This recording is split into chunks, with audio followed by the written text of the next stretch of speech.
This is a lifesaver. This one goes from the front, from the cigarette lighter, all the way here, and it's 6 feet, and I can use my phone, and it charges all the time, every time I need it. Yay!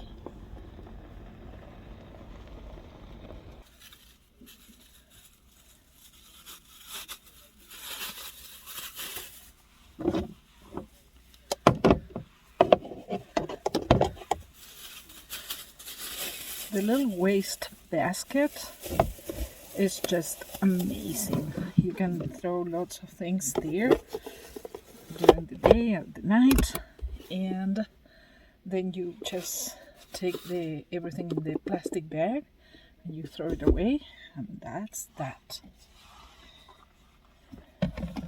I make coffee about twice a week, and I put it here in the fridge, so then it's just warming it up to drink it.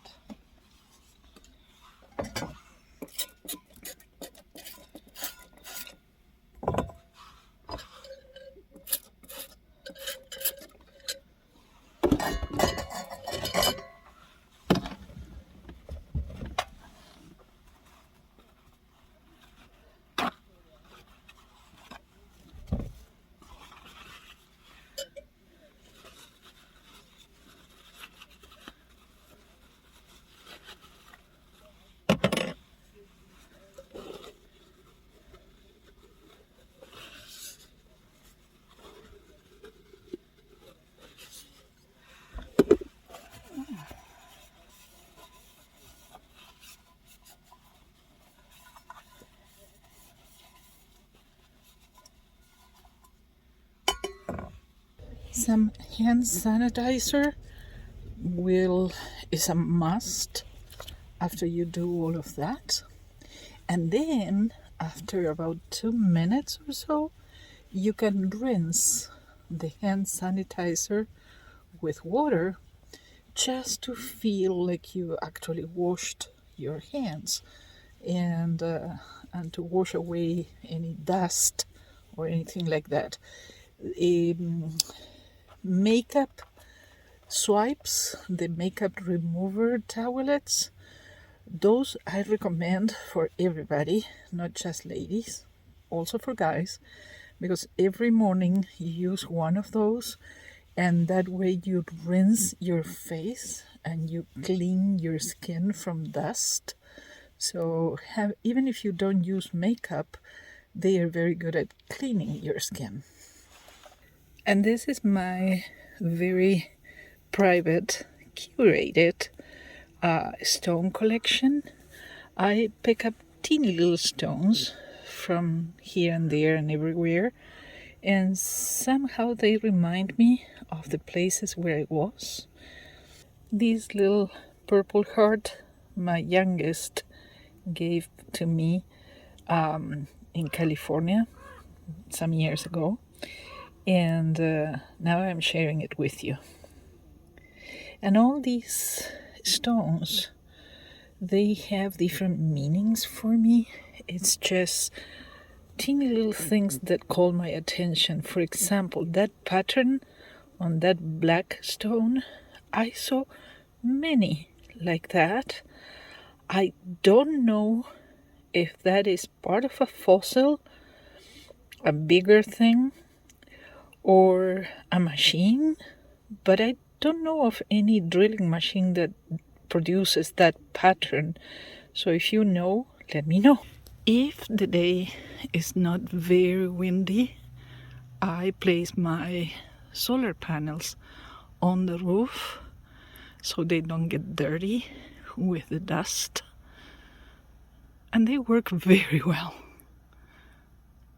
Hello, welcome to my morning. When the day is nice outside and it's beautiful and it's airy and fresh and good, I take the chance to clean my van, depending on how crazy I am that day. I mean, crazy in the sense of I never enjoyed cleaning, So depending on how crazy I am and how clean I want it to be, I just take everything out of the van and clean it. Otherwise, I do what cats do.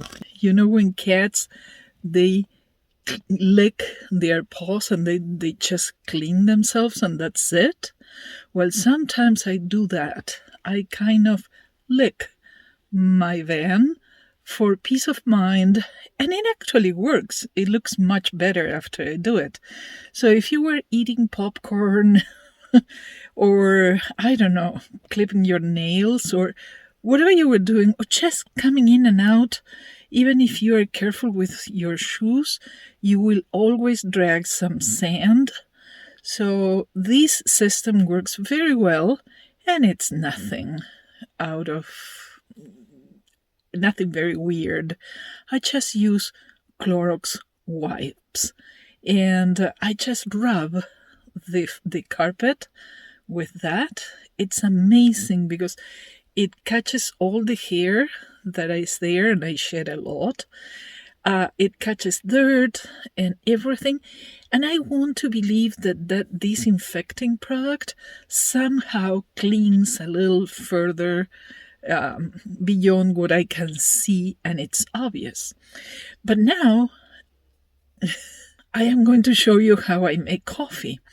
I am not extremely picky about making coffee or coffee in general. I've noticed that caffeine makes my little tremors way worse. So I switched to decaf. It's not the most amazing thing, so whatever. And since we are in whatever land, I just go for something that is warm and nice early in the morning, and it works. It works very well. Actually, I do enjoy the morning coffee. But as I showed you, I do have this bottle. You have seen these bottles of coffee sold at the supermarket. None of them is decaf. So coffee makers know that you could produce decaf coffee ready to drink for all of those who prefer decaf, or for people who like to have coffee in the afternoon when they don't want to risk spending the night looking at the ceiling. So I just kept one bottle. I make the coffee, I put it in here, and I have coffee for 3 or 4 days ready to go. The only thing I have to do is just warm it up. I warm it up in one of these simple little containers that you can get from a Walmart or something, those camping jars. It's very good for warming up coffee, and it doesn't want to cooperate. With one hand, I am very good. So this one is very good. It doesn't take any space in my little drawers. And what I do is I just warm up the coffee here. I never tried to use it for soup, for example, because I don't want, even if it is a stainless steel, I don't want the soup taste sipping into my coffee. So for now, it's just this. The other thing I use is just a dripper, one of those dripping thingies that I used to have. This one, I had it at home. It's made of ceramics, so probably it's more fragile than one you may get. The only problem with this one, and that was a problem always, is that the little hole is really too narrow. And so sometimes it gets a little tighter, the filter, and it drips too slow. But I am going to show you a little hack I came up with, and it works great. And I love it. It's a beautiful shade of blue. I don't know if you can see the blue. It's just a regular dripper made of ceramics, but it does match my my little coffee mug that I love so much. So this one does and will do until someday maybe it breaks. The last thing, well, not the last one, I have one more. The last thing I use is one plastic measuring cup, because this one pours the coffee perfectly inside of the bottle. I was going to get a funnel to make it easier, but I had this one. I thought, why buying something else that I don't really need if I can manage with this one? But maybe you want to use a funnel. And the last thing that is super important is my all nice, very beloved kettle.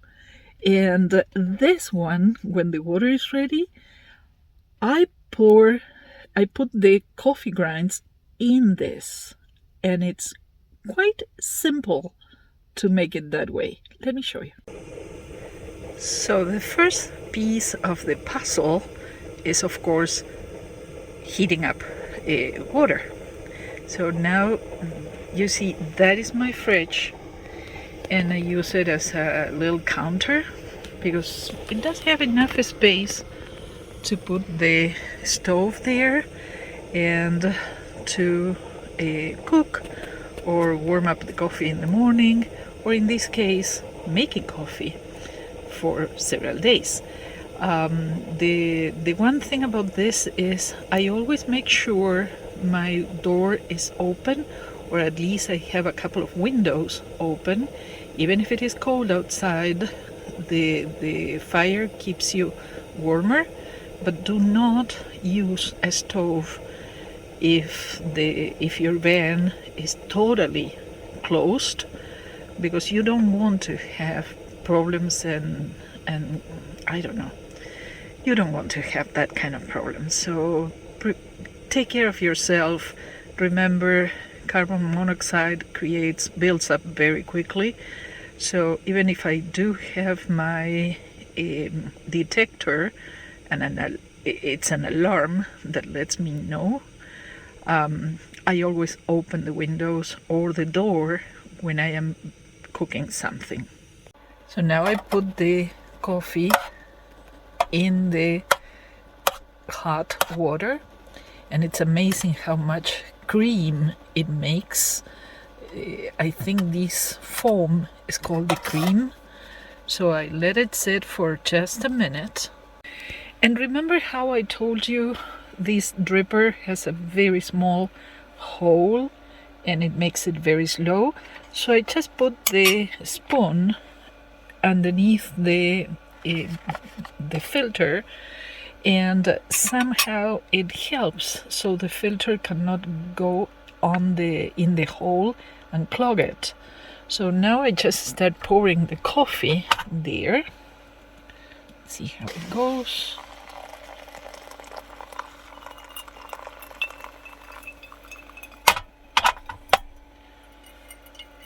And it drips into that little container that helps keeping it very stable.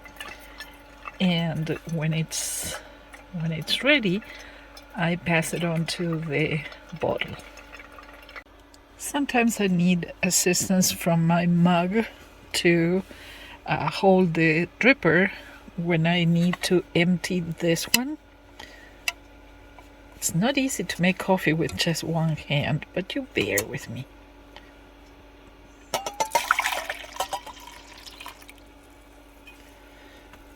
Good.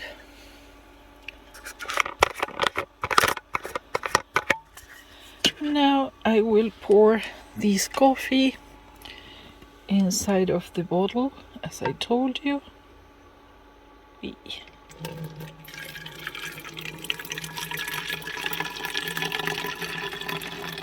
And when it cools down, I just put it in the fridge, and I have coffee ready to go for several days.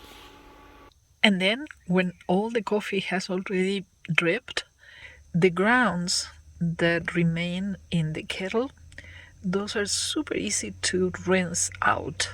I just pour a little bit of water there and I just pour it usually in a fire ring, the ones that are in camps. So if you're making some bonfire one day and it smells like coffee, those were my grounds that went onto the ground there.